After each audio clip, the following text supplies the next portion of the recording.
What's up guys, welcome to your 25th Java tutorial, and in this tutorial we're going to be going over different methods in the math class.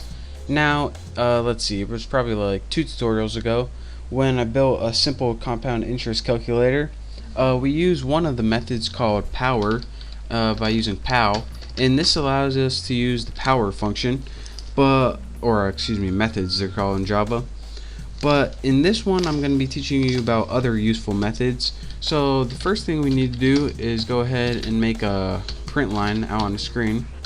So print line, and make it take an empty parameter for now.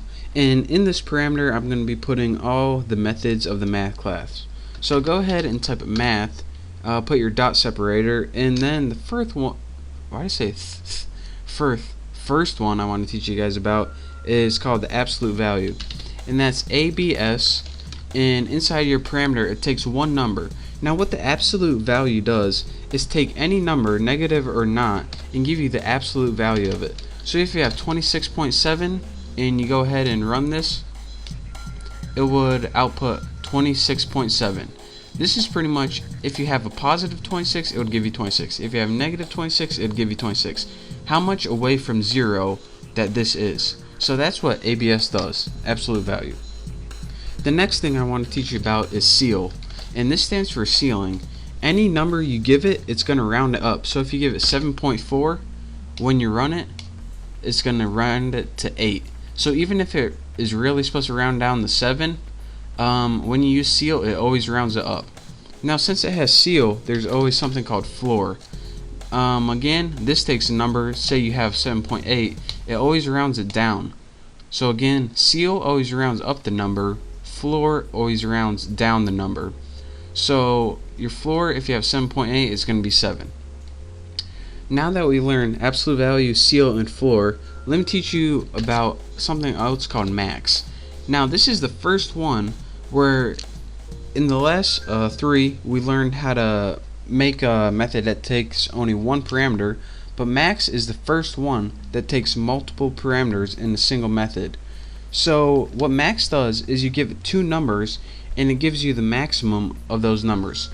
So say you have 2 parameters, 8.6 and separate them with a comma, and 5.2.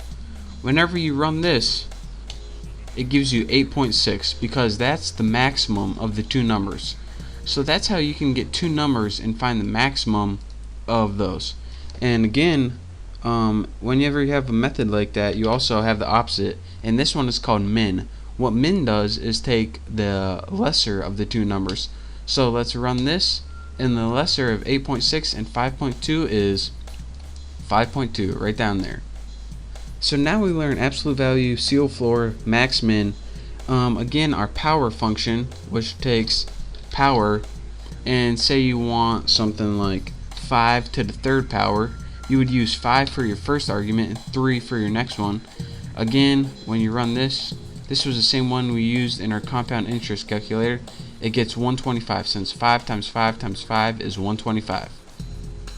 And the last built-in method I want to teach about in the math class is something called square root. In SQRT, that's what it stands for.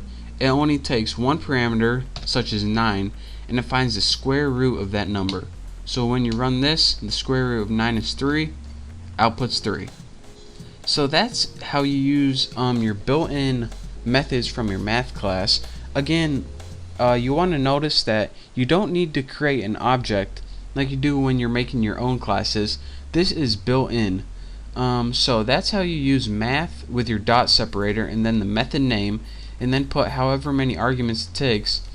I just showed you guys, let's see, absolute value, ceil, floor, max, min, pow, square root. I just showed you guys the 7 probably most common ones, and those are the ones we're going to be working with from now on. So I just want to show you guys what those do because we're going to be using them, and I don't want you guys to get lost. So play around with those, throw them in your built-in methods, and you can make some pretty cool stuff with those. So for now, I just want to show you guys that. So thank you guys for watching. Make sure to subscribe to my channel, and I will see you next tutorial.